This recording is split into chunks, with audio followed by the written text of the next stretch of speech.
ГСП онлайн. Городские новости сейчас. 12 июня в Ухте был задержан мужчина, убивший собутыльника. Приятели, как это водится, распивали горячительно, и в пылу спора один ударил другого ножом прямо в сердце. На 40-летнего горожанина тут же завели дело по 105 статье «Убийство».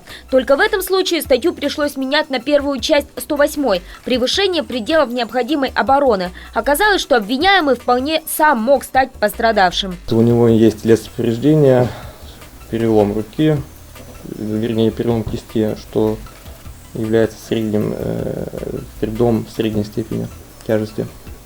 Также рана на левовисочной области, что является легким вредом здоровья. Помимо этого имеются и другие кровопотеки на теле. Оказалось, собутыльник обвиняемого, ранее неоднократно судимый любитель алкоголя и буян, затеял драку.